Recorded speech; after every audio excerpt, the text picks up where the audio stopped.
Ok, gente, então vamos lá. O que eu quero conversar com vocês é isso, porque todo ano, sempre Deus, ele é aquele farol, né? Você sabe que a função do farol não é aquela questão só de você andar aqui, né? Mas ele joga um pouco mais longe. E eu estava pensando essa manhã sobre isso, sobre essa questão do farol de um carro. Você precisa dele para você ter essa jornada, e a gente vai avançando à medida que então eu vou enxergando.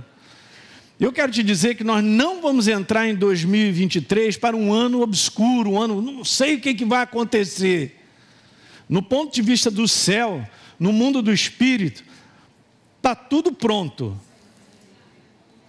Ok? E o que é legal é que está lá no Salmo 119, lâmpada para os meus pés é a tua verdade, é luz para o meu caminho. Eu quero te falar que uma condução de Deus sobre a nossa vida, é assim que acontece, não é uma condução às cegas. Eu não vou entrar em 2023 e aí, o que vai acontecer? Não. A gente sempre caminha com aquele farol mais longe, cara, que a gente já está vendo lá, 200, 300 metros. Aqui em João, abra a tua Bíblia, no capítulo 16. Olha, depois você vai pegar essa reunião, ouve de novo e anota uma opção de coisas que o Espírito Santo está falando direto.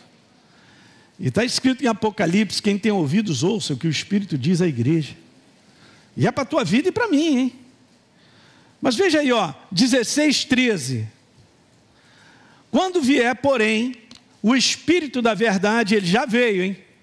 Ele habita em mim e em você, diga aleluia. O que está escrito aí? Ele nos guiará a toda a verdade. Essa é a nossa segurança. Não é verdade? Aí agora diz assim, ó. Mas ele dirá tudo que tiver ouvido e te anunciará as coisas que hão de vir. Então nós caminhamos, gente, com uma margem de sensibilidade para reconhecer coisas à nossa frente. Quem está dormindo, diga aleluia. Quase que eu peguei. Eu quero te falar que a gente caminha com sensibilidade para reconhecer coisas adiante.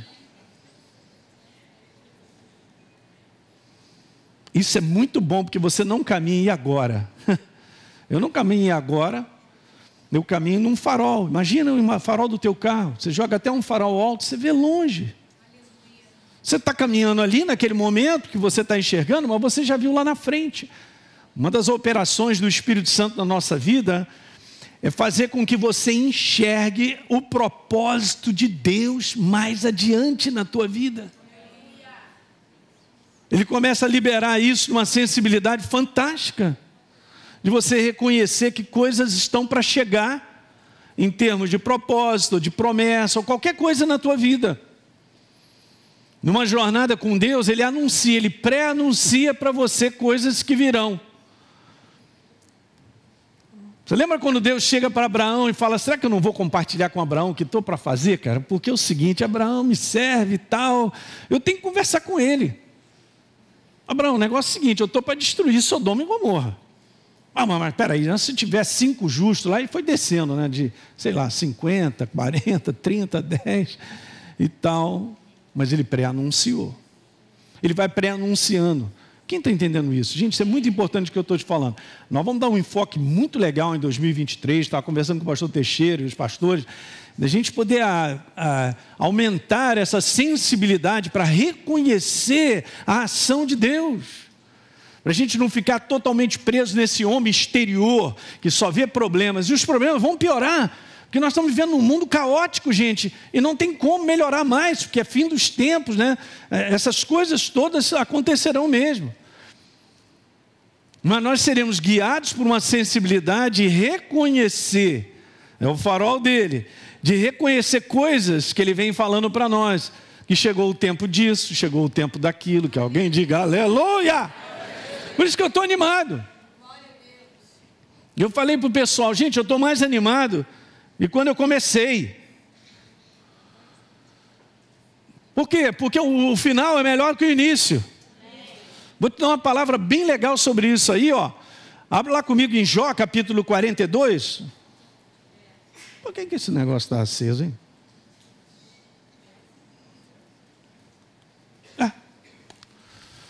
Jó 42, verso 12. Você conhece a história então de Jó, de tudo que ele passou. Mas eu amo esse verso, porque esse verso ele traz sempre essa visão para mim. Não é a primeira vez que eu falo sobre isso, você que está me assistindo. Mas medita nisso para entender. Qual é o nível da minha consideração de que a vida de Jó era uma vida amaldiçoada? Porque ele teve perdas na sua vida.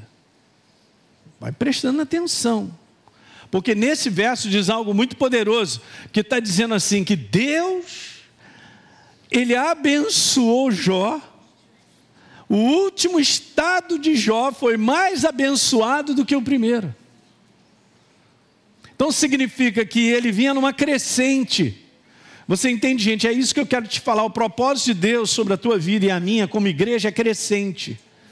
Desde que a igreja começou, lá em Atos, ela está chegando numa crescente. É por isso que o final é melhor. Ele foi mais abençoado do que no início. Então não considera as coisas que acontecem do ponto de vista natural, mas tem uma imagem correta no teu coração de que Deus tem uma visão de progresso e crescimento no propósito sobre a tua vida. Eu vou falar algo agora para você que vai dar nó no teu neurônio, mas você é uma pessoa muito melhor do que 2 anos atrás. Então tem progresso nisso. Você não é mais a mesma pessoa, né, Mônica, de 1 ano atrás, de 5 anos atrás, quando começou a fazer escola Atos. Ou qualquer um de nós aqui. Isso é progresso e crescimento? Não, mas eu só estou olhando lá de fora, pastor. Eu quero ter mais isso, eu quero ter mais aquilo. A gente pensa muito nesse mundo sólido, nesse mundo natural das coisas. E deixa de entender que o maior propósito de Deus é transformar eu e você numa pessoa mais semelhante a Jesus. Aí que é o segredo, seus olhinhos brilham. Você está mais parecido com Jesus, esse é o segredo. Mas isso é um trabalho que ele vem fazendo, tem progresso, crescimento nisso.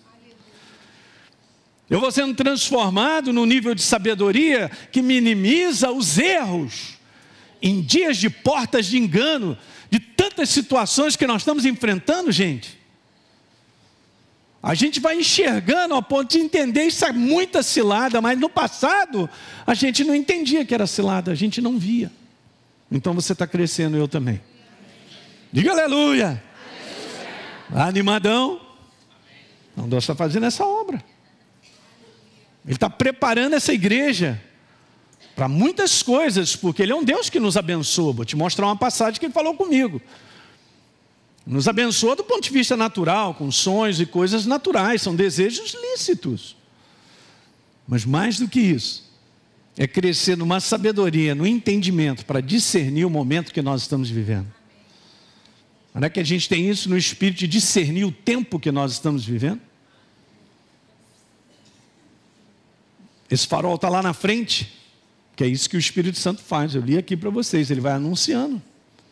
Ele vai pré-anunciando coisas. Ele vai te dando sensibilidade para reconhecer. Isso é muito importante, porque esse movimento é que faz com que a igreja, que somos nós, sermos eficientes. Nós sejamos eficientes no propósito que Ele tem para nós. Guardou essa introdução aí, esse couvert? Bota no teu espírito isso. Quem está em você é o Senhor do universo. O Deus que era, é e será. O Deus que sempre existiu. Um Jesus que vem para a cruz e já estava tudo determinado e pronto antes da fundação do mundo. Será que a minha e a tua vida não estão prontas? O segredo é a gente andar para reconhecer isso. Tudo que já está preparado. Então você, já vou declarar isso, você que está me assistindo, 2023 não será um ano para você entrar às cegas. Eu não estou entrando cego nesse ano de 2023. Nós temos plena luz para caminhar. E obviamente nós caminhamos na luz. Caminhar na luz é o segredo para nós terminarmos tudo isso. Legal? Então vamos lá? Eu vou compartilhar, bota aí para mim, Jairo. Esse é o que bateu no meu coração por algumas coisas que eu quero falar contigo, mas será um ano da manifestação abundante de Deus. Não que Deus não seja abundante, e nem se manifestou no passado, ele se manifestou, mas em especial esse ano tem coisas que já estão programadas, vamos dizer assim, por Deus. Eu entendo isso no meu espírito, ok? Então assim, 2023, guarda isso aí, é um ano da manifestação abundante de Deus. Não só interiormente na tua vida, num transbordar, que já foi falado aqui. Olha os pastores dando o mesmo testemunho, a Deise leu, o Teixeira também leu, o pastor Teixeira, falando sobre essa questão do Espírito, gente. Se derramará sobre a tua vida numa intensidade. E você vai se surpreender com a capacidade de revelação e entendimento que Ele vai te dar. Para o momento que você precisa e eu também. Não é verdade? Então eu quero usar 2 textos, eu vou começar com esse, Lucas capítulo 5, quero dizer algumas coisas, e depois nós vamos passar para um texto que está em Hebreus 10, mas não hoje, não vai dar. Eu vou iniciar Lucas 5, que a gente vai fazer uma leitura, legal? Então está escrito aí, ó, se você quiser acompanhar comigo. Lucas 5:1, aconteceu que Jesus estava junto ao lago de Genezaré, e a multidão o apertava para ouvir a palavra de Deus. Então ele viu 2 barcos, junto à praia do lago, os pescadores tinham desembarcado e estavam lavando as redes. Olha só, aí já passa direto para essa cena, vamos dizer assim. Entrando num dos barcos, que era o de Simão, Jesus pediu para ele, cara, me afasta um pouco da praia. E Jesus então se sentou no barco e ensinava as multidões.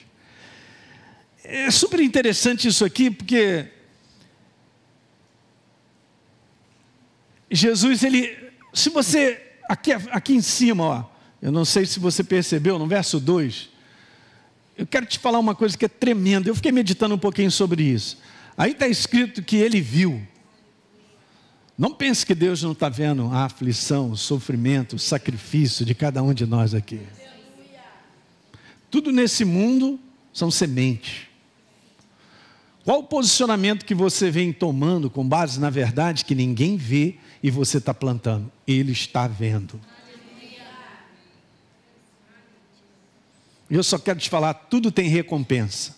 Há 2 semanas atrás, fui impactado com uma palavra tremenda.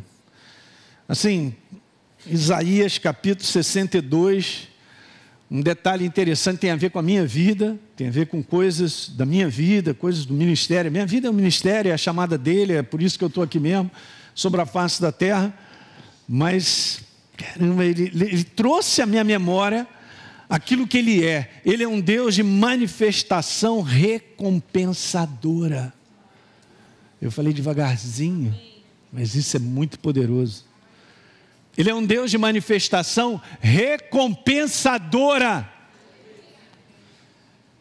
Das sementes, de um posicionamento que a gente assume, ninguém vê, mas nós estamos ali firmes. A nossa fé tem recompensa.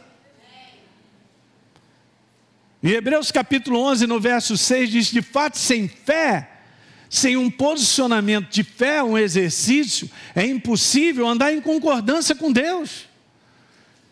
Mas aquele que se aproxima de Deus, creia que Ele existe e que Ele se torna recompensador daqueles que o buscam. Que coisa tremenda, gente. Esse detalhe é legal, porque Jesus, ele entra numa praia, tem uma multidão e tal, ele já sabia, eu tenho que alimentar essa galera, mas ele também viu outra coisa, ele viu um barco que estava ali, e falou com Simão Pedro, para afastá-lo, para que ele pudesse falar para a multidão.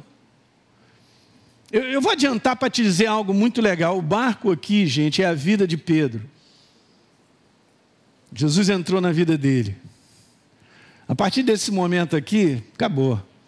Ele foi conquistado. A gente vai ver o texto que fala sobre isso. Mas representa a vida dele. E o que é legal, né, que Jesus entra na minha vida e na sua vida para um propósito. Ele não só entra com um propósito de alimentar uma multidão com a palavra de Deus, porque nós somos os instrumentos de Deus sobre a face da terra.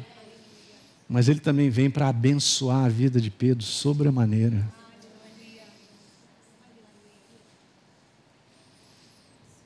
Muito legal.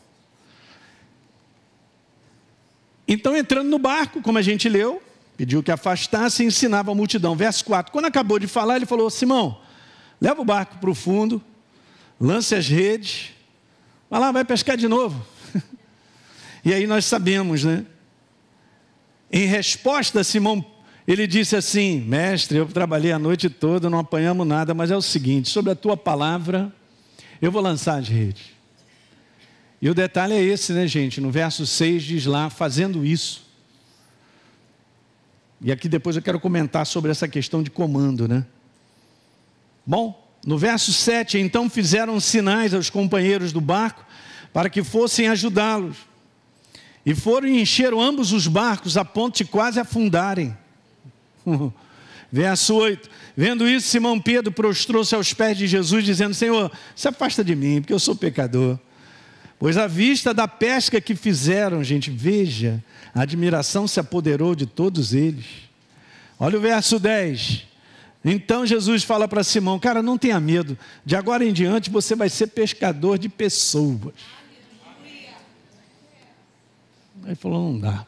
Com uma manifestação dessa não tem jeito. Deixando tudo, o que ele fez? Foi conquistado. Só porque Jesus entrou no barquinho dele e depois falou: cara, volta a pescar. E que é isso? Eu quero te dizer algumas coisas. Deus sempre foi e Ele sempre será o Deus da manifestação abundante. Um Deus que multiplica situações. A capacidade de Deus nos abençoar, gente, é infinitamente maior do que aquilo que a gente acha que nós podemos fazer para nós mesmos. Isso tem que estar bem claro no nosso coração. Isso que foi falado aqui sobre dependência, a dependência de nós mesmos, é o maior erro que a igreja pode entrar, e muitas vezes a gente entra nessa cilada, de que eu faço na força do meu braço acontecer, não funciona. Quando a gente está debaixo da inspiração de Deus, no tempo certo, no momento certo, a multiplicação e a manifestação dele ultrapassa talvez anos de um trabalho árduo. Que alguém diga aleluia. Quem é que poderia tirar José daquela condição de estar na masmorra não sei quantos anos? Alguns dizem que ele ficou no mínimo preso uns 10 anos, pela história. Ele vai suportar o quê? Não, eu vou falar aí com o carcereiro fala com o chefe da guarda, que o chefe da guarda fala: não, tem um primo lá que conhece um político, que não sei das quantas. Mas quando chegou a hora, Deus se manifestou de uma maneira que ele jamais poderia imaginar, que ele se tornaria a segunda pessoa do governo. Dá nó no neurônio, hein? Está preparado para dar nó no neurônio em 2023 aí? Numa manifestação abundante? Eu quero te falar que a manifestação de Deus é sem limite. Olha aí, você que tem esse cartão black aí, hein? Ô, glória! Me empresta ele. Já que ficou animada. Gastou. Pá! É mesmo? O cartão do céu é violento, hein? E vai te abençoar. E você não faz nem ideia do que Deus tem preparado. Deus sempre se manifestará abençoando a vida do homem.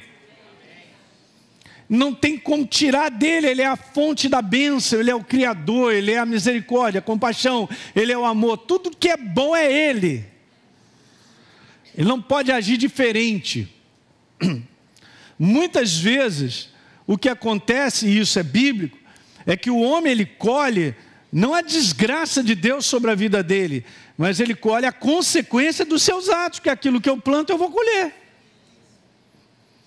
E Deus não tem nada a ver com isso. Mas é um nível também de maturidade. Eu creio que esse tempo é um tempo que Deus está crescendo, fazendo crescer numa maturidade a sua igreja, para não sair do padrão dele. Eu quero te abençoar sobremaneira. Mas não é algo automático ao ponto, estou sentado na igreja, sou de Jesus, tomate. automaticamente eu sou abençoado. Não tem isso. Não é assim que funciona. Nunca foi assim. Então toda aquela proposta maravilhosa que Deus tinha para Abraão aconteceu independente dele, né? Não, Jesus, não funciona. As propostas de Deus dependem da nossa colaboração. Agora, se a nossa colaboração é sacrificial e se gera sofrimento na nossa carne, vamos ter que acostumar, porque é assim mesmo. Esse é o caminho da bênção, da manifestação de Deus. Então veja, Provérbios 10, 22. A bênção do Senhor Deus traz prosperidade, e nenhum esforço humano pode substituí-la. Olha só. Não é legal? Na nova linguagem da Bíblia, ali olha essa aqui. Na Bíblia Viva, a bênção do Senhor é a base. Diga base. Da verdadeira riqueza. E não está falando necessariamente só sobre dinheiro, gente. Isso aí faz parte da vida e tal. Mas é muito mais do que isso. Uma riqueza tremenda é você andar com saúde. Os hospitais estão lotados, não tem vaga para ninguém. E você tem saúde, diga amém, é isso? Uhum. Isso é uma riqueza. E Ele nos deu. Ele não traz tristezas, preocupações. Olha que entendimento interessante. Prosperidade no sentido aqui é um crescimento acumulativo de progresso em todas as áreas. Vai guardando isso. O exemplo eu acabei de citar, eu gosto, porque a gente pode ler tudo que quando começou e quando termina. Olha como termina a vida de Abraão, porque ele respondeu a Deus.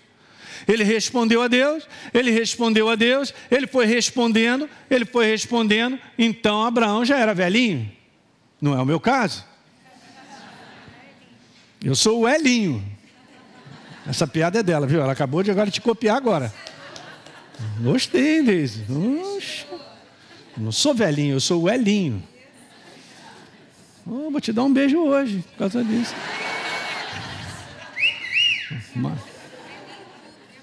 E a roupa dela é linho também, meu Deus, olha aí.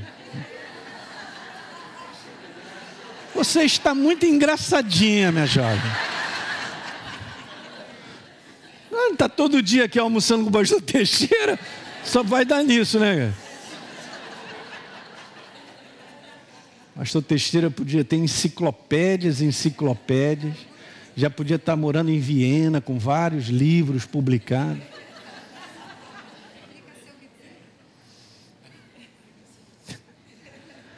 Vamos lá, gente, olha que legal. Então, ele já tinha idade avançada e o Senhor o havia abençoado só numa área. E o Senhor o havia abençoado em tudo. Começa uma jornada onde a esposa estéril é curada. E sabe o que é legal? É que a jornada de Deus como propósito, e Ele não esconde isso, Ele não esconde os erros do ser humano. Porque erros são para crescimento, desde que a gente entenda e aprenda com os nossos erros. Porque se eu erro e continuo errando, eu sou um doido. Eu não estou querendo aprender. Mas a gente vê os erros de Abraão, de Davi, de todos os homens de Deus, Moisés. E nós não estamos fora disso. Mas isso são steps, gente, são alavancas que nos fazem crescer. A gente vai aprendendo. Mas no final, olha só, e Deus o havia abençoado em tudo. Eu creio como está escrito. Alguém diga aleluia aí. Se você for ler 24, você vai ver que o servo dele, Eliezer, fala sobre várias coisas. Inclusive dele ser uma pessoa com muitas posses. O horário das crianças? É verdade, gente. Meu Deus. Então vou fazer o seguinte, eu vou falar mais duas coisas e vou começar a chamar as crianças, tá? Chamar não, os pais vão lá. Só dessas duas classes, os pais da Zoe e a galera. Então é rapidinho. Olha só o que eu quero te falar. Deus nunca mudou, nem mudará a sua vontade em abençoar o homem. Você não pode esquecer isso não, sabe por quê? Porque do lado de fora o inferno embrulha a tua maneira de pensar e a minha, para que isso aí não seja realidade. Ah, Deus esqueceu de mim, pastor. Ah, por que eu estou passando essa situação? Ou por que essa dificuldade, aquilo outro e tal? E a gente começa já a duvidar se Deus é bom. Se Deus já tem algo preparado para mim. Ele largou em algum canto. Você não tenha dúvida que o trabalho do inferno é impedir que eu e você enxerguemos a Deus como Ele é. Ele é um Deus abençoador. Eu cheguei até aqui porque eu tenho visto isso e você também. Apesar de passar por lutas, faz parte desse mundo decaído, a oposição do inferno contra a minha vida e a sua. Então, Jeremias 29:11, olhando o propósito do coração de Deus para o homem na Bíblia, na mensagem, diz assim: esse é o propósito de Deus para nós. Eu sei que eu estou fazendo, Elinho. Eu sei o que eu estou fazendo na tua vida. Disse Deus: eu tenho tudo planejado para cuidar de vocês, não abandoná-los e para dar o futuro que vocês desejam. E alguém diga glória a Deus. Vai ficar para a próxima, Carlinhos, essa é a última frase. Quer anotar? Tirou foto? Beleza, essa é a última frase. Tudo que Deus tem planejado para a vida do homem ultrapassa a sua capacidade, a minha e a sua, de imaginar o quanto seus planos são abundantes e abençoadores. O inferno vai fazer de tudo para quebrar isso. Vou deixar essa frase aí um pouquinho, hein?